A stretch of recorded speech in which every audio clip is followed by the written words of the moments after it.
মুখ্যমন্ত্রী দেবতাদের দরজায় দরজায় ঘুরেছেন, কিন্তু গণদেবতার সিদ্ধান্ত নিয়ে ফেলেছেন যে 2026-এর নির্বাচন তৃণমূলের বিসর্জন। তৃণমূল কংগ্রেসের লড়াই মামাটি মানুষের বিরুদ্ধে। তৃণমূল গৃহীত, পরীক্ষিত এবং পরিত্যক্ত। তৃণমূল মানুষের বিশ্বাসের সঙ্গে প্রতারণা করেছে। আমাদের সঙ্গে যে রামের নাম সম্পৃক্ত হয়ে গেছে তাতে আমরা খুশি, আর বাঙালি তো রামকে নিয়ে চিরকাল আছে। রামের অকাল বোধনী দুর্গা পুজোই তো আমাদের পুজো। উনি রামধেনুটাকে বদল করে রংধেনু করে দিয়েছেন। গীতাঞ্জলির বদলে আমরা কথাঞ্জলি পেয়েছি। तृणमूल कांग्रेस धर्म की आधार पर पूरा समाज को बांट दिया है। हिंदू मुसलमान के अंदर दरार पैदा करना, एक दूसरे को खिलाफ लड़ाना। এই মুহূর্তে পশ্চিমবঙ্গে যে পরিস্থিতি তৈরি হয়েছে সেটা হচ্ছে মমতা বনাম জনতা। তৃণমূল কংগ্রেসের লড়াই মামাটি মানুষের বিরুদ্ধে, আর মানুষের লড়াই তৃণমূল কংগ্রেসের বিরুদ্ধে। মুখ্যমন্ত্রী দেবতাদের দরজায় দরজায় ঘুরেছেন, কিন্তু গণদেবতার সিদ্ধান্ত নিয়ে ফেলেছেন যে 2026-এর নির্বাচন তৃণমূলের বিসর্জন। তৃণমূল চলে গেছে, এখানে যে সরকার রয়েছে সেটা জীবন্ত জীবাশ্ম। আর শেষ কয়েকটা দিন কিছু তীর্যক বাক্যবান, কিছু অসাধু আক্রমণ বিজেপির উপরে চলবে। সাংবিধানিক ব্যবস্থা, সাংবিধানিক পরিকাঠামো, যুক্তরাষ্ট্রীয় ব্যবস্থা, সাংবিধানিক সংস্থা, এমনকি দেশের রাষ্ট্রপতির উপরও আক্রমণ চলবে। যতক্ষণ তৃণমূল কংগ্রেস ক্ষমতায় আছে তা থাকবে, কিন্তু পশ্চিমবঙ্গের মানুষ এই অভিশাপ থেকে মুক্তি পেতে চায় এবং তারা পাবে।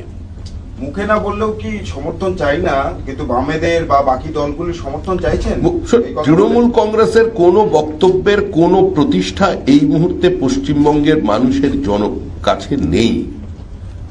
তৃণমূল গৃহীত, পরীক্ষিত এবং পরিত্যক্ত। তৃণমূল মানুষের বিশ্বাসের সঙ্গে প্রতারণা করেছে। তৃণমূল মেধাকে প্রতারিত করেছে। তৃণমূল জমির পাট্টা গরিব কৃষকদের থেকে কেড়েছে। তৃণমূলের কারণে আলু চাষি আত্মহত্যা করছে। এই সরকারটা কৃষক বিরোধী সরকার, শ্রমিক বিরোধী সরকার। এই সরকার শিল্প বিরোধী সরকার। এই সরকার শিক্ষা বিরোধী সরকার। তো মানুষ জীবনের সর্বক্ষেত্রে যে রাজনৈতিক দলটা দুর্নীতির সঙ্গে সমার্থক হয়ে গেছে, আমার মনে হয় না তাদের আর পশ্চিমবঙ্গে ক্ষমতায় রাখার প্রয়োজন আছে বলে কোনো মানুষ মনে করছেন। বিমানবন্দর থেকে কাগজ দেখিয়ে বলছে যে নির্বাচন কমিশনের নোটিফিকেশন, সেখানে বিজেপির প্রতীক, তার চিহ্ন রয়েছে এবং পলিটিক্যাল মিস্টেক নাকি পলিটিক্যাল ইন্টেনশন। আই প্যাকেট তৈরি করে ও সব ছাউল কি আছে। কালকে আমি একটা যদি মুখ্যমন্ত্রীর প্যাড কোনো জায়গা থেকে জোগাড় করে একটা বিজেপির ছাপ মেরে বানিয়ে ফেলতে কত, এগুলো শিশুসুলভ ব্যাপার। এগুলো থেকে কোনো মানুষের থেকে কিছু গ্রহণ করবে না। মুখ্যমন্ত্রীর কাছ থেকে এগুলো প্রত্যাশা করা যায় না। এতদিনের একজন যার রাজনৈতিক রাজনৈতিক ব্যক্তিত্ব, 3 দিন বারের মুখ্যমন্ত্রী, তিনি আজকে এই কাগজ নিয়ে কি রাজনীতি করবেন? এটা কাগজের রাজনীতি নয়, এই রাজনীতি মানুষের মনের রাজনীতি। সেখানে আর উনি নেই। আপনারা দীর্ঘদিন ধরে দাবি করেছিলেন ফর্ম 7 নিয়ে, সেই ফর্ম 7 কি অবস্থায় আছে কেউ জানে না, কিন্তু গতকাল মধ্যরাত্রে সাপ্লিমেন্টারি তালিকা প্রকাশিত হয়েছে। যে সাপ্লিমেন্টারি তালিকা দেখা গেছে যে একজন রাজ্যের মন্ত্রী, বর্তমান মন্ত্রী, তার নামও নেই। কি বলবেন এই বিষয়টি নিয়ে? কত নাম বাদ গেল, সেই তালিকা দিতে পারছে না। দেখুন, তো মুখ্যমন্ত্রী এগুলো বলে বলে উনিও ক্লান্ত, আর আপনারা সাংবাদিকরা একই প্রশ্ন করেও আমার মনে হয় এখনো ক্লান্ত হননি, সেজন্য আবার করছেন। আমাদের অবস্থান প্রথম দিন যা ছিল আজকেও তাই আছে। পশ্চিমবঙ্গের মানুষকে একটি ত্রুটিমুক্ত, ভেজালমুক্ত ভোটার লিস্ট উপহার দেবার দায়িত্ব হচ্ছে নির্বাচন কমিশনের, দায়বদ্ধতা তাদের। আমরা দলের পক্ষ থেকে যে ফর্ম 7 জমা করেছি, জমা নেবার পরেও ইয়ারোরা সেটাকে সিস্টেমে আপলোড করেনি, 1। 2, পুলিশ বেআইনিভাবে আমাদের যে ফর্ম 7 গুলোকে বাজেয়াপ্ত করেছে, তার কি হবে? এবং তার সঙ্গে যেভাবে বিভিন্ন বিডিও অফিসে আক্রমণ চালিয়েছে, আমাদের কর্মীদের মারধর করে ফর্ম ছিঁড়েছে, এখন আমরা যেগুলো তারপরেও আমরা জমা দেবার প্রচেষ্টা করেছি, এই সমস্ত কিছু শুনানি না করে মাঝপথে এসআইআর বন্ধ করে দেওয়া যাবে না। No SIR, no vote. যদি কোনো বিচ্যুতি থেকে থাকে তার জবাবদিহি তৃণমূল কংগ্রেসকে নিতে হবে নির্বাচন কমিশনের থেকে। আর সবার উপরে সুপ্রিম কোর্ট আছে, মুখ্যমন্ত্রী বেশ কষ্ট করে পৌঁছে গিয়েছিলেন কালো কোট পরে। পরিণতি কি হয়েছে প্রত্যেকের জানা। পশ্চিমবঙ্গের মানুষের দেয় করের কোটি কোটি টাকা খরচা করে আজকে যে পরাজয়ের ধারাবাহিকতা তৃণমূল কংগ্রেস সুপ্রিম কোর্টে এবং হাইকোর্টে রেখেছে, এর সম্পর্কে নতুন সরকার এসে কত টাকা খরচা হয়েছে, কোন কোন উকিলকে কত ফিস দেওয়া হয়েছে, আজকে তার শ্বেতপত্র প্রকাশ করবে 15 দিনের মধ্যে।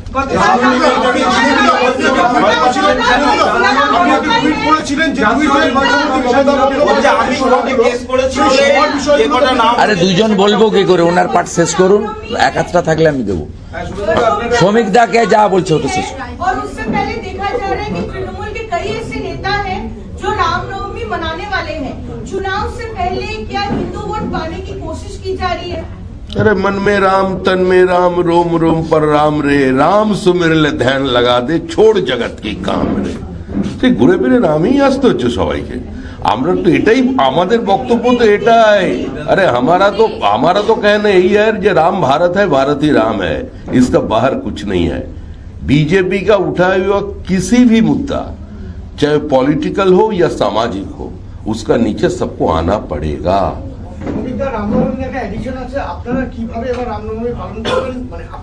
সেটা আপনারা দেখতে পাবেন, সেটা আপনারা দেখতে পাবেন।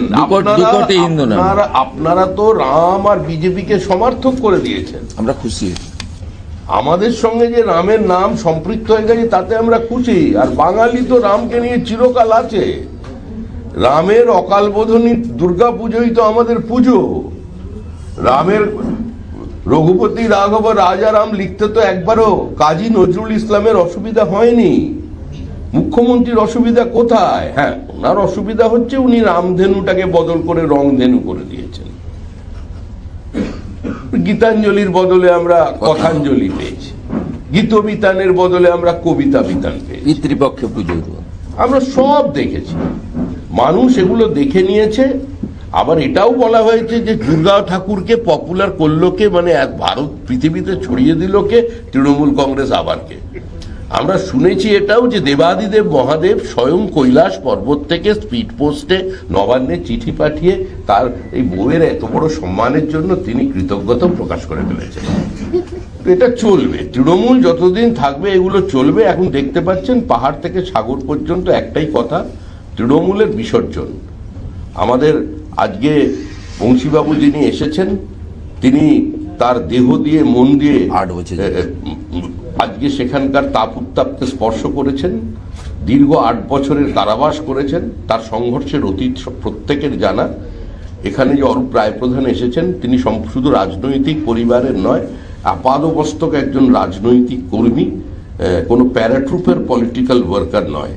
আজকে তারাও নিজেদের প্রতিষ্ঠিত জায়গা ছেড়ে নিজেদের জীবনের সম্পূর্ণ সামাজিক এবং রাজনৈতিক প্রতিষ্ঠা ছেড়ে শুধুমাত্র পশ্চিমবঙ্গকে ধ্বংসের হাত থেকে বাঁচানোর জন্য কিছু না চেয়ে, কিছু না পেয়ে বিজেপিতে যোগ দিচ্ছেন। এটাই সবচেয়ে বড় প্রমাণ যে তৃণমূল সরকার চলে গেছে। शोभिता कल ओवैसी और हुमायूं कबीर प्रेस कॉन्फ्रेंस करने वाले, अलायंस होने वाला है, बीजेपी का क्या रिएक्शन है इसमें? अरे अभी पश्चिम बंगाल की जनता को तैयार करना है, आप राम के साथ रहोगे या बाबर के साथ रहोगे? हिसाब तो साफ है, ये दोनों पास पास है। आज हुमायूं कबीर कौन है? वो भी तृणमूल कांग्रेस है। तृणमूल कांग्रेस का और हुमायूं का संपर्क क्या है? B team. ये तो तृणमूल का प्लान भी है। हमें तुमसे प्यार कितना ही हम नहीं जानते, मगर जी नहीं सकते तुम्हारे बिना। यही तो राजनीति है। বাংলাতেই থাকলো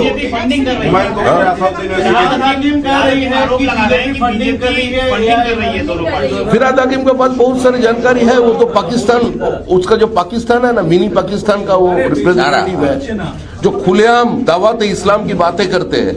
जो हमारा जो हिंदू है, जो राजवंशी है, जो हमारा मोतुआ है, जो नमसूत्रो है, कुर्मी है, जो भी है, जो क्रिश्चियन है, जैन है, पारसी है, वो सब दुर्भागा है। ये तो उन्होंने बोल दिया पहले।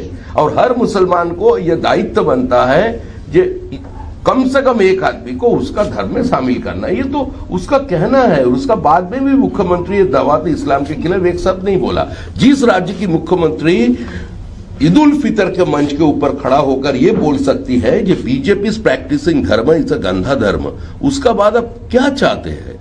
भारतीय मुसलमान का साथ बीजेपी का कोई झगड़ा नहीं है।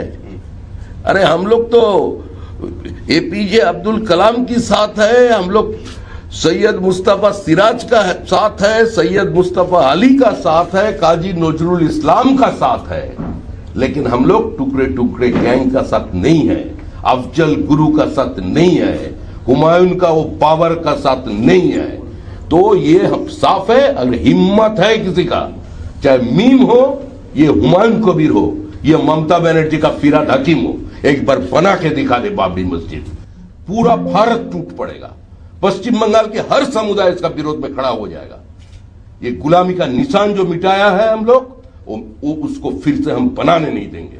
और ये सारे चीज हो रहा है भारत में, इसका लिए जो उत्तरदायी है वो है ममता बनर्जी, उसका सरकार।